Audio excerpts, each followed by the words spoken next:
दोस्तों, अभिव्यक्ति चैनल में आप सभी का स्वागत है। मित्रों, आप जैसे कि सुन रहे होंगे, देख रहे होंगे हमारे एपिसोड्स में कि हम अभी बात कर रहे हैं आजकल वेदों की, प्रथम साहित्य वेद की। और हमारे विद्वान जब किसी भी विषय को बताते हैं तो इतना रोचक ढंग से बताते हैं कि मन तो ऐसा होता है कि ये एपिसोड आधे घंटे का ना होके 4-5 घंटे का होना चाहिए। लेकिन आप सभी जानते हैं और हम भी जानते हैं कि हम सभी वक्त से बंधे हुए हैं। तो पिछले एपिसोड में जब हमने शुरुआत की थी, हमारे साथ जुड़ी थी हमारी एक दर्शक सखी मधुलिका पांडे। और उन्होंने अपनी एक जिज्ञासा रखी थी उनके सामने, हमारे विद्वान के सामने, कि बच्चों को कैसे पढ़ाएं क्लास में संस्कृत की वो उसमें रुचि लें। तो आप सोच रहे होंगे कि हमने अपनी सखी का नाम भी बता दिया लेकिन विद्वान का परिचय नहीं कराया। तो कभी कभी हम ये सोचते हैं कि आपके जहन में तो वो हमेशा है, रच बस गए होंगे इतने एपिसोड सुनने के बाद।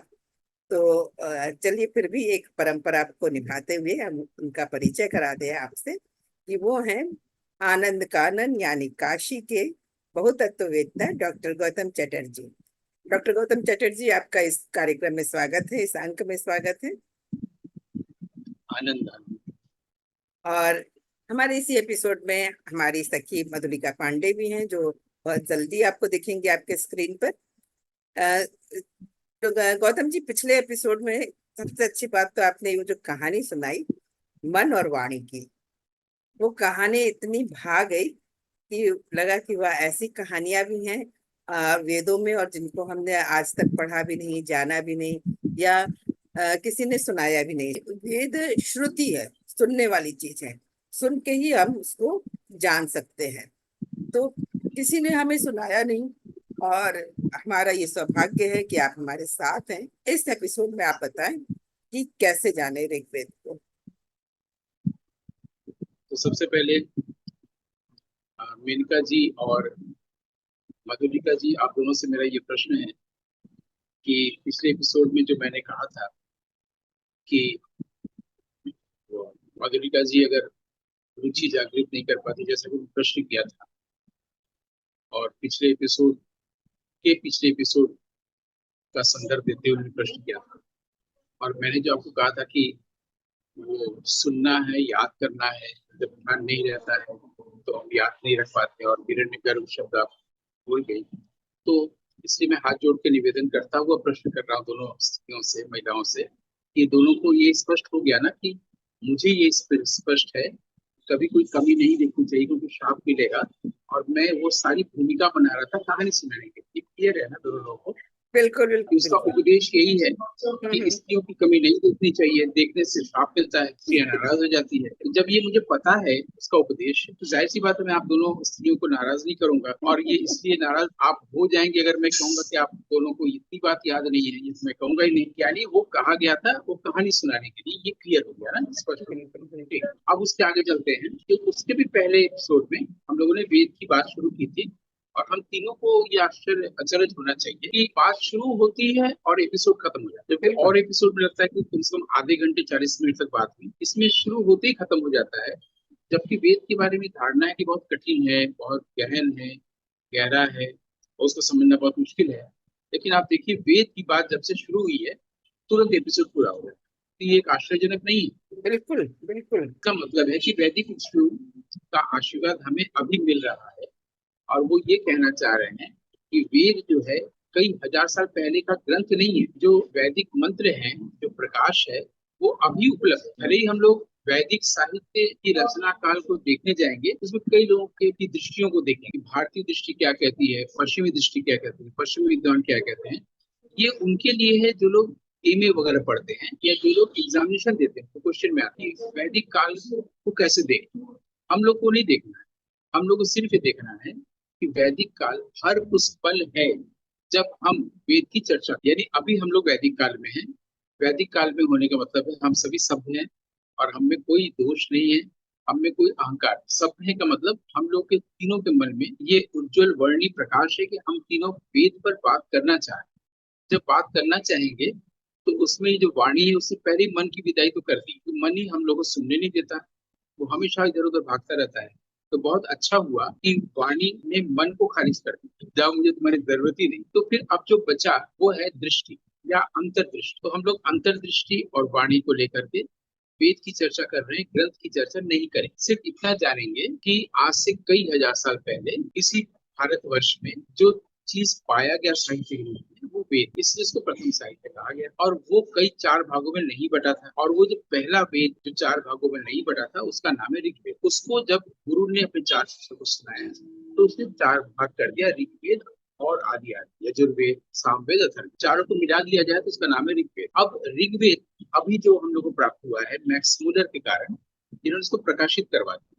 तो पहले तो हमें कुछ दिखा, और दिखा तो उसको वो उसे हमने मंत्र कहा, जब उसको उच्चार दिया तो शाश्वत हो गया। वैदिक ऋषि, आपको ही अभी कोई लाइट दिख जाए, कोई बात पहुंच जाए तो दिमाग में, जो मन के कारण नहीं, मन नहीं होगा तो कौन देगा। यानी आप अभी इस पल में होंगे, इस अनंत में, या इस इंस्टेंट में जहां पर पास्ट प्रेजेंट फ्यूचर नहीं है, और आगे भी जाने न तू पीछे भी जाने न तू नहीं है, आगे पीछे नहीं है, बस ये पल है। ऐसे में कोई बात आपके दिमाग में कौंधेगी, आपके दिमाग में या मधुलिका जी के मस्तिष्क में, या कौन सी जो चेतना में, मनुष्य चेतना में, तो जैसे आप उसको उच्चार देंगे तो वो शाश्वत उच्चार पाए। यानी जब तक दुनिया है तब तक वो जीवित हो गया। आज से 3,000 साल पहले या 30,000 साल पहले अगर वैदिक ऋषि ने किसी प्रकाश को देखा था, ईश्वर को देखा था, और जो कहा वो हमेशा के लिए हो, यानी अभी भी वो है, किसी पीछे जाने की जरूरत ही नहीं। तो हम लोग इस तरह से देखें, अभी ज्ञान है, प्रकाश है,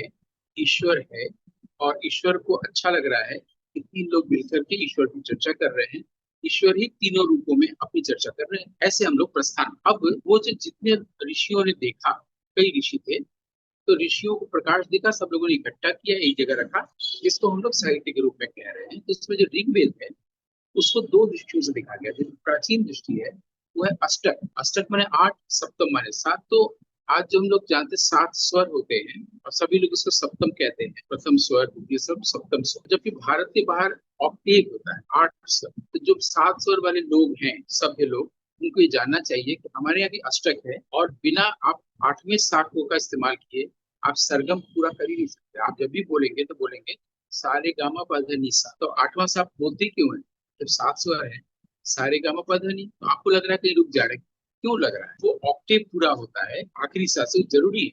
और जब भी कोई कोई बच्चा भी शुरू करता है सारे गामा पध नि, फिर नी धा नहीं करता है, नी के बाद सा पर जाता है, ठहरता है। ठहरने को संगीत में न्यास कहते हैं। तो सा पर ठहरेगा फिर। तो क्यों सा पर आप ठहरा रहे हैं उसको? आप तो सात स्वर मानते हैं ना, तो आप में कहीं कोई गलती है, इसलिए हम लोग वेद की शरण में जा रहे हैं। वहां पर अष्टक है, और वो अष्टक ये बताता है, अष्टक की दृष्टि से देखा गया था कि उसमें कितने अध्याय हैं।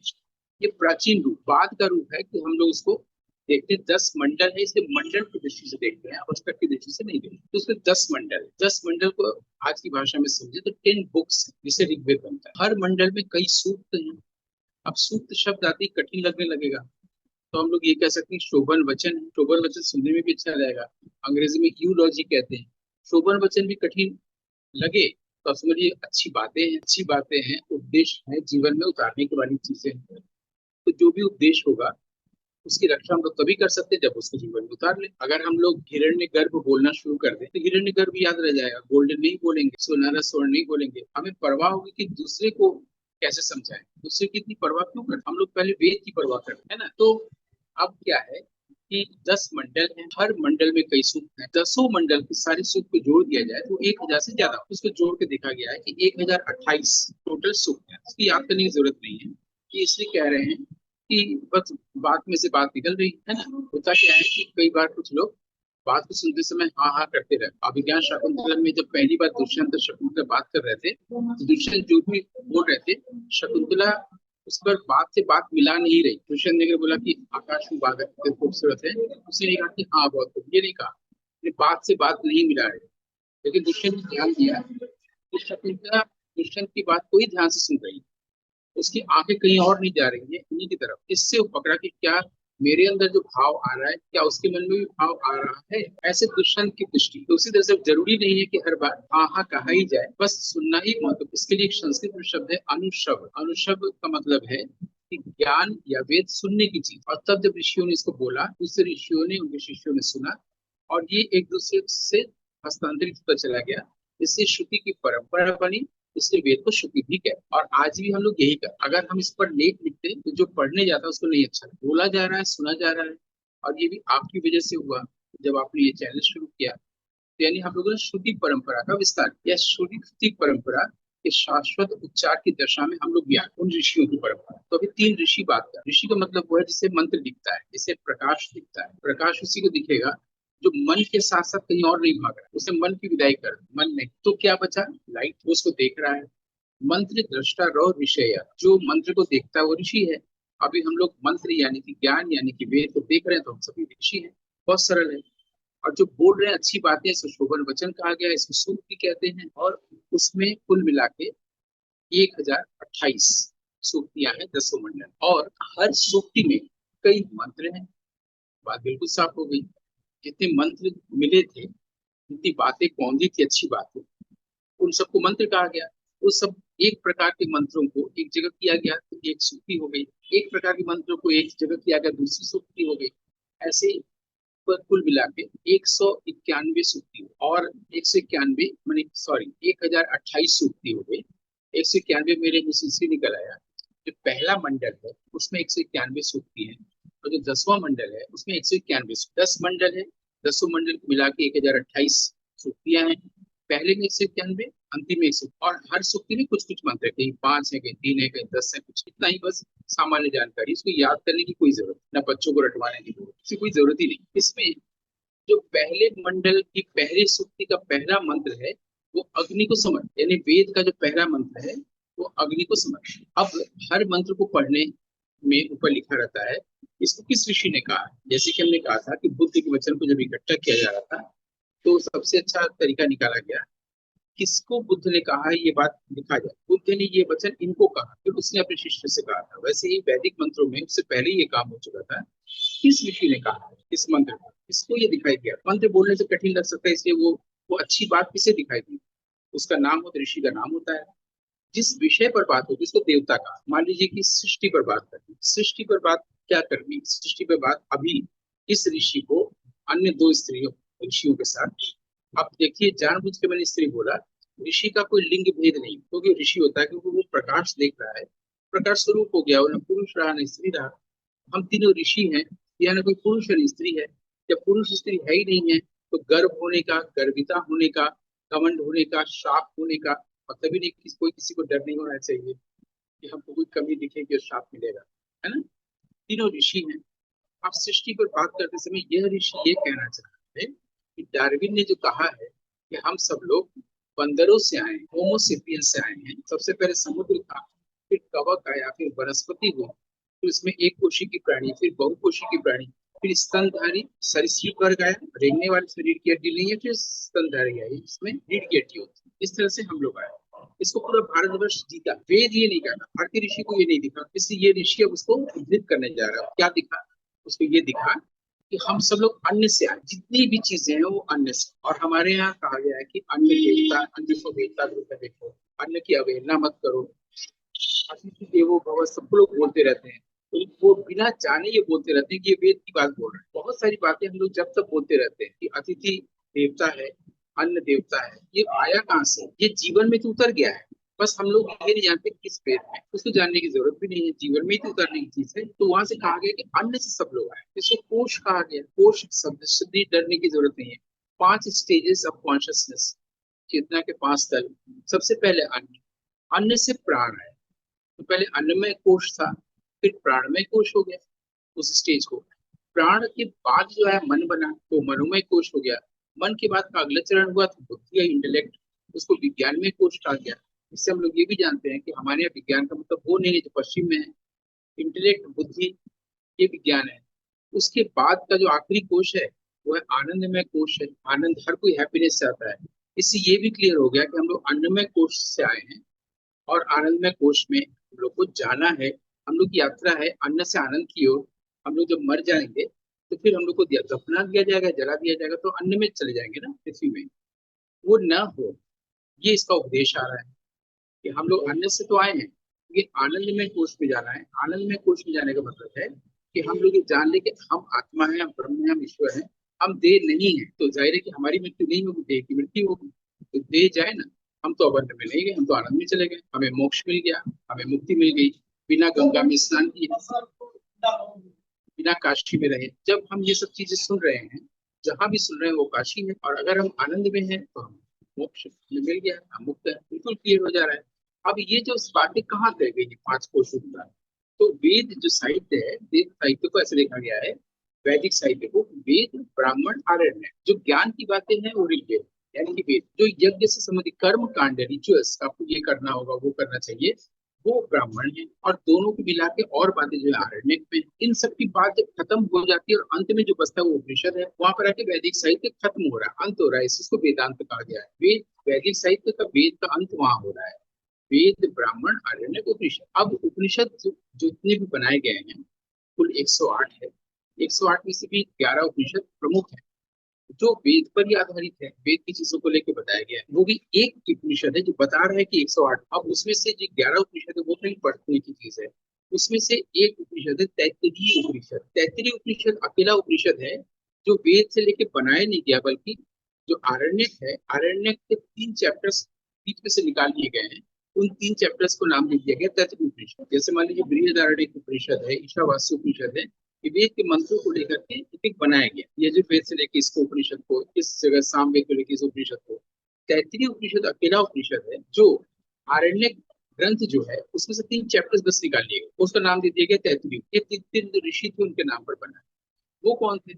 बहुत बड़े ऋषि हुए हैं सब ऋषियों में, याज्ञवल्क्य, ये नाम सुना हुआ होगा, जिनकी 2 पत्नियां, याज्ञवल्क्य की पहली पत्नी थी कात्यायनी, दूसरी पत्नी थी गाय। याज्ञवल्क्य के जो गुरु थे वैशंपायन, वो एक बार उनसे नाराज हो गए थे और शिष्य से बोला था जो कुछ भी मैंने ज्ञान दिया है सबको तुम्हें लौटा दो। तो उन्होंने कुत्ते का रूप लेकर के सारा ज्ञान का वमन कर दिया था, लेकिन चूंकि ज्ञान था तो तैत्तिरीय ऋषि ने वो सब ले लिया था, तो वो तैत्तिरीय ऋषि हो गए। तैत्तिरीय ऋषि से तैत्तिरीय उपनिषद। वैसे कितनी छोटी छोटी चीजें हैं, ज्यादा डिटेल में नहीं जाएंगे। तो अब ये जो कोश वाली बात है वो तैत्तिरीय उपनिषद, तैत्तिरीय यानी हमने सृष्टि की बात होगी, सृष्टि कैसे हुई है, अन्न से हम लोग आए हैं, इसको हम लोग जीते नहीं है, इसलिए हम लोग डार्विन को रिपीट करते रहे। अब ये बात भी जो सृष्टि से संबंधित बात है, वो कहाँ पर आई? वो कहीं ना कहीं वेद में आई होगी ना, तो वेद में ऋग्वेद में आई है। ऋग्वेद में भी कहाँ है? ऋग्वेद में 3 सूक्त में है। अभी हम लोग 10 मंडल की बात कर रहे थे ना, तो उसमें 10वें मंडल को ही पढ़ने से सब कुछ हो जाता है। सबसे इंपॉर्टेंट सूक्त उसी में, जैसे वाक सूक्त है, ज्ञान सूक्त है, अग्नि सूक्त है, उसी में अग्नि सूक्त तो पहले मंडल का पहला सूक्त हो गया, लेकिन अग्नि की चर्चा 200 बार है, 200 सूक्त में है अग्नि की चर्चा। और अग्नि मीडे पुरोहितम, ये पहला मंत्र है, प्रथम मंडल के प्रथम सूक्त का प्रथम मंडल, वहां नहीं जा रहे। 10वें मंडल में वाक सूक्त है, वाक की बातें, ज्ञान सूक्त है, उसी में सृष्टि को लेकर 3 सूक्त। पहला है नासदीय सूक्त, हिरण्य गर्भ सूक्त, पुरुष सूक्त। अब हिरण्य गर्भ आपकी याद है, तो इसमें सृष्टि की बात, इसमें ये जो पुरुष सूक्त है उसकी कहानी भी बहुत अच्छी है।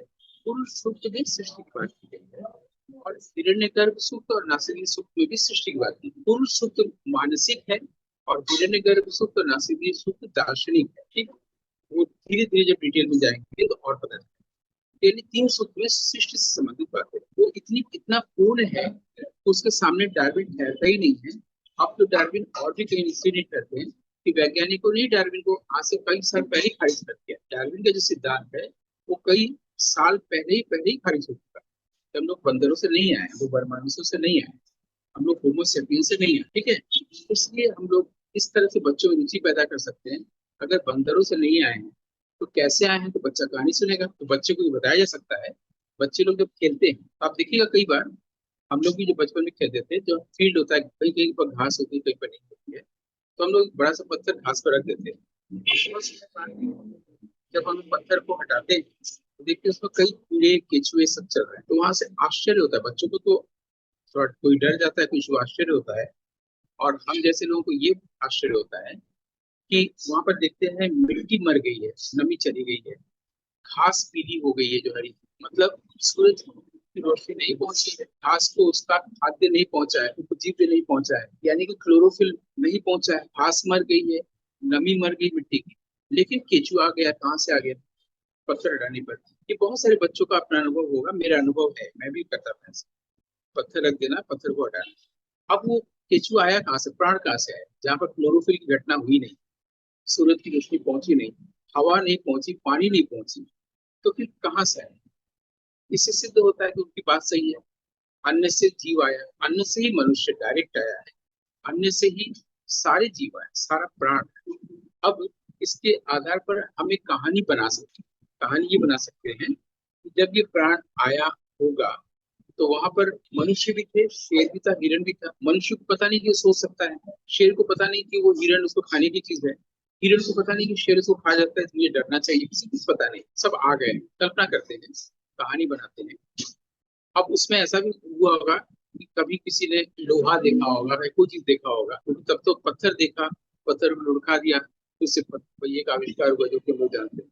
लेकिन पहली बार अगर किसी आदमी ने किसी से कुछ इशारे में कहा होगा जाके वो ले आओ, तो दूर जाके वो ले आया दौड़ के, दूसरी बार फिर कहा तो दूर जाके ले आया। तो हो सकता है दूसरे वाला थक गया, इरिटेट हो, सोचा हो कि एक ही बार में ये कैसे पता चला सकता है।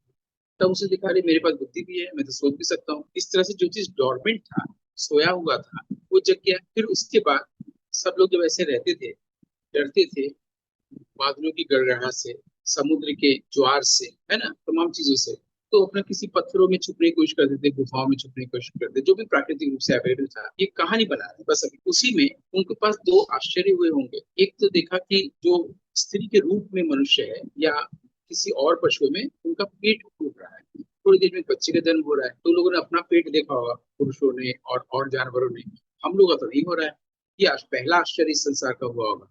जैसे पहला साहित्य वेद है, जैसे पहला आश्चर्य। तो उनको लगा होगा ये कैसे हुआ, क्योंकि सेक्स या मैथुन क्रिया सिखानी नहीं पड़ती, वो अपने आप हो जाती है। तो अपने आप हो गया होगा। हम लोग जब संवाद सूत्र की तरफ जाएंगे वेद में तो देखेंगे उसमें पुरूरवा और उर्वशी के अलावा एक यम यमी संवाद भी है, जिसमें यम और यमी भाई बहन है, जिसमें यमी बहन से मैथुन क्रिया के लिए उसको उत्साहित करती है, तो मेरे साथ ये स्थापित करो। ये सुनने में आज अजीब लगता है, मॉरल लक्ष्य।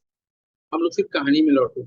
उसी में जब ये आश्चर्य हुआ होगा, फिर देखा होगा कोई आदमी हिलडुल नहीं रहा, कोई घोड़ा है या जिराफ है वो वैसे ही पड़ा हुआ है, या कोई स्त्री वैसे ही पड़ी है। बाद में पता चलता है कि उसमें कीड़े लग गए, वो पता नहीं कि किसको मरना कहते हैं, जीवन का अंत हो चुका है। तब फिर कुछ किया होगा, देखा होगा कि घोड़ा कुत्ता पैर से कुछ खोदता है, तो लोगों ने खोदा होगा, उसको दफना दिया होगा। इससे इसका मतलब पहले दफनाया जाता था, बाद में लकड़ी जंगल खाना बना होगा, तो लकड़ी में जलाए जाने की बात आई होगी। ये आपस में ऑब्जर्व करके किए होंगे। तो पहला आश्चर्य था उनके लिए जीवन, बच्चे का जन्म होना। दूसरा आश्चर्य था मृत्यु। इस कहानी के अनुसार जो अभी हम लोग बना, तीन ऋषि मिलकर, उसमें ये है कि उनको लगा होगा कि वो तो खत्म हो गया, अब वो फिर चल नहीं रहा है, मुझसे बात नहीं कर रहा है, हमारे साथ रोज जाता था, उठता था, चलता फिरता था, तो क्या वैसे ही मैं भी मर जाऊंगा? पहली बार जब आया हुआ उनको लगता है कि अच्छा हम सोच भी सकते हैं। जब और सोचा तो सोचने वाली जो फैकल्टी धीरे धीरे जगने लगी होगी, फिर वो बोलना शुरू किया तो कुछ ना कुछ साउंड बोले होंगे, तो अच्छा हम लोग बोल भी सकते हैं। तब तक शेर ने हिरण को नहीं खाया, उनको पता भी नहीं था। डर और ये सब कुछ नहीं था। पहला डर, पहला भय आया कि हम लोग मर जाएंगे, मृत्यु भय, जो आज भी डीप रूटेड मनुष्य में मृत्यु भय, मरने से डरता है। तब उन लोगों ने सोचा क्या ऐसा किया जाए कि हम लोग न मरे। और तब उसके बाद और सोचते सोचते सोचते कॉन्टेम्पलेट करते करते उनको लाइट दिखा होगा कि दरअसल मरता है, मरती है देह, हम नहीं मरते हैं, हम तो लाइट। और जब एक ने मृत्यु को जीत लिया तो दूसरे से कहा कि भाई ये तो असल ज्ञान तो ये है। तो उसने दूसरे दूसरे तीसरे को बताना शुरू किया।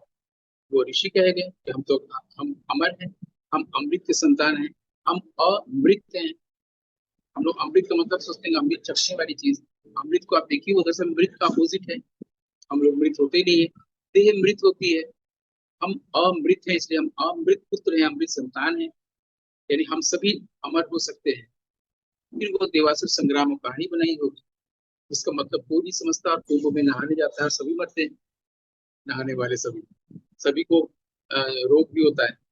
कहते से उनको अमर हो जाना चाहिए, क्योंकि उन्होंने कहानी का उपदेश नहीं दिया, उसकी रक्षा नहीं की, तो कहानी को ही सच मान के चले जाते हैं और जाके इलाहाबाद में कुंभ में नहा के चले जाते हैं और मर जाते हैं। वो अमृत होने का उपदेश नहीं था। बहरहाल ऐसे हम लोग कहानी और वेद को धीरे धीरे लेकर चल सकते हैं। आज जो हम लोग को ऋग्वेद उपलब्ध है, वो एक शाखा खाली उपलब्ध। ये शाखा कहाँ से आई? पता चलता है ये वेद की 21 शाखाएं थी, कहाँ से पता चली? पतंजलि महाभाष्य, महाभाष्य से। अपनी पतंजलि कौन है? तो योग सूत्र वाले नहीं, सत्यजात नामक व्यक्ति ने योग सूत्र लिखा था, जिसकी कमेंट्री की थी पतंजलि ने, जिसको आज हम लोग पतंजलि की योग सूत्र कहते हैं, जो गलत कहते हैं। उसी पतंजलि ने जब व्याकरण बनाया, महर्षि पाणिनि ने इसका भाष्य किया, कमेंट्री की, उसको पातंजल महाभाष्य कहते हैं। और पतंजलि है तो पातंजल क्यों है, उसको फिर मधुलिका जी बताएंगे। वो तद्धित ज्ञान प्रत्यय से हो जाता है, पतंजलि और पातंजल। पतंजलि था, पातंजल हो गया, पातंजल योग सूत्र है, पतंजलि योग सूत्र, अगर एक साथ बोल तो पातंजल महाभाष्य में ये बताया गया है कि ऋग्वेद की 21 शाखाएं हैं। इसमें से एक है साकल शाखा। साकल शाखा ही आज हम लोग पढ़ पाते हैं, वही उपलब्ध है, क्योंकि कई हजार साल बीत गए। तो एक थोड़ी सी जानकारी, ज्यादा रंजकता, कहानी ऐसे करते हुए हम लोग इस एपिसोड में यहाँ तक आ गए हैं। अब आप बताइए कितना चीज ग्रहण और धारण हुआ, तो फिर आगे अगले एपिसोड पर चला जाए। इसमें ग्रहण धारण तो मतलब सब समझ में आया। और सबसे अच्छा ये लगा कि जो आपने बताया कि डार्विन ऐसा सोचते थे, और हमारे ऋषियों ने या वेद में ये दिया हुआ है कि अन्न से प्राण आए, अन्न में कोश, फिर प्राण में कोश, इस तरीके से मनोमय कोश, फिर मनोमय कोश के बाद विज्ञान में कोश, और फिर आनंदमय कोश। ये जो आपने बताया, पांच वो कोश, 5 कोश बताया किस तरीके से आए हम। इसको अंग्रेजी में कहा गया 5 sheets of consciousness. SHEATHS, sheets, 5 sheets of consciousness. तो 5 ये शीट्स और 33 उपनिषद है, लेकिन 33 उपनिषद जिस वेद की जहां से दिया गया है, वो 10वें मंडल के 3 जगहों से दिया गया। पुरुष सूक्त 90वां सूक्त है वो, उसके बाद हिरण्यगर्भ सूक्त और नासदी सूक्त 119 125। ये उसको याद करने की जरूरत नहीं है। इन 3 सूक्तों से 33 उपनिषद में दिया गया है। 33 उपनिषद वो आरण्य के 3 चैप्टर्स को बना दिया गया है, बनाया नहीं गया, अकेला उपनिषद। हाँ, जी। मेरा कहना ये कि सब समझ में आया सब। पर हम चाह रहे थे कि हमारे भी दिमाग सबकी एक लिमिटेशन है, और हमारे दर्शक भी इतना ही सोच रहे होंगे कि हाँ, इतना ही आज के लिए पर्याप्त है, आज के मतलब दिमाग के लिए, आज के डोज के लिए इतना पर्याप्त है। अब मधुलिका जी बताएंगी कि उनकी क्या प्रतिक्रिया है। और मधुलिका जी मैम से मैंने यही ये कहती है, सर मधुलिका का जी मेरा दिया आपको हुआ रिक्वेस्ट है ज्ञान कि पिछले एपिसोड में जो मैं बहुत सारे शब्द रूप बोल गया था, प्रथमा विभक्ति, द्वितीय विभक्ति, एक वचन, द्विवचन, बहुवचन, क्लास 6 7 8 का, वो मैं गलत तो नहीं बोला था? तब वह नहीं नहीं शब्द रूप बोलेंगे, बचपन का पढ़ा हुआ याद आ सर, अगर मैं आपको करेक्ट करूं तो ये तो मेरे लिए मुश्किल ही है। आप इतना इतना आपने मतलब आपका ज्ञान इतना अभूतपूर्व है कि हमें तो ये लगता है हम सुनते ही रहे। अब हम लोग को ऐसा लगता है कि बहुत बिल्कुल हम लोग को ज्ञान ही नहीं है। भले हम शिक्षिका हैं पर ज्ञान नहीं है, यही हम कहेंगे। ज्ञान इतना बड़ा सागर है कि उसमें हम एक छोटी सी बूंद से भी छोटा ही समझिए मुझे। पर हाँ, ये वेद के बारे में मैं जान के मुझे बहुत एक रुचि भी पैदा हो रही है, क्योंकि बहुत सालों से हम लोग बहुत सी चीज सुनते हैं। जैसे मोस्टली हम लोग बच्चों को भी कहते हैं कि हम लोग की उत्पत्ति वानर से हुई है, ऐसा। लेकिन आज ये जानना बहुत अच्छा लगा कि हम लोग की उत्पत्ति अन्न से हुई है। ब्राह्मण है का क्या क्या कर सकते हैं, क्या होना चाहिए, श्रुति क्या है, सुनने की कला क्या है, मन को कैसे हम ड्रॉप करके सुने, बच्चों को कैसे समझा सकें। इन चीजों को सुन के मुझे बहुत अच्छा लगा। और मैं मतलब कल ही ये कोशिश करूंगी कि एक बार ये इम्प्लीमेंट करूं अपने बच्चों पे। उनको आपकी तरह जैसे आज आपने हम लोगों को कहानी के माध्यम से, उदाहरण के माध्यम से समझाया है, ये प्रयास मैं अवश्य करूंगी। मुझे ये मेरे लिए तो बहुत इंटरेस्टिंग है। और अगर कभी मेरा सौभाग्य रहा तो एक बार मैं आपसे मिलूंगी, शायद कभी सौभाग्य प्राप्त हो। पर मैं तो यही कहूंगी सर, ये मेरा सौभाग्य है कि आप जैसे ज्ञानी व्यक्ति से, मेनका जी के माध्यम से मैं मिल पाई। तो और आपसे निवेदन ये है कि संस्कृत भाषा व्याकरण में मुझसे कहीं त्रुटि हो तो उसको आप तुरंत निसंकोच तुरंत शुद्ध कर दें, क्योंकि मैं तो संस्कृत का नहीं हूँ। जी जी अवश्य सर। तो आज बहुत आज बहुत अभूतपूर्व। आज का अंक सचमुच बहुत रुचिकर रहा। और मुझे ये जान के बड़ा अच्छा लगा कि हमने अपनी जिस दर्शक सखी को जोड़ा, वो बहुत लाभान्वित हुई, उनको भी बहुत अच्छा लगा।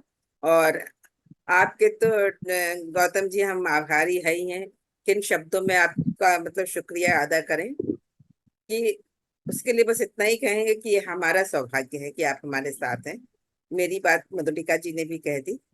तो अपने दर्शकों की तरफ से, मधुलिका जी की तरफ से, हम आज के अंक के लिए, आज की रोचक जानकारियों के लिए आपका आभार व्यक्त करते हैं। डॉक्टर गौतम चटर्जी, आप हमारे कार्यक्रम में आए, इस अंक में आए, और हमें इतनी अच्छी जानकारी दी। इसके लिए आपका बहुत बहुत धन्यवाद। दोनों ऋषि मित्रों का अभिनंदन, वंदन। आनंद। और धन्यवाद और, सर। और आप जैसे ऋषि को पाकर हम सभी धन्य हो गए, और निश्चित रूप से हमारे दर्शक भी श्रोता भी जो भी हैं वो भी धन्य हुए होंगे।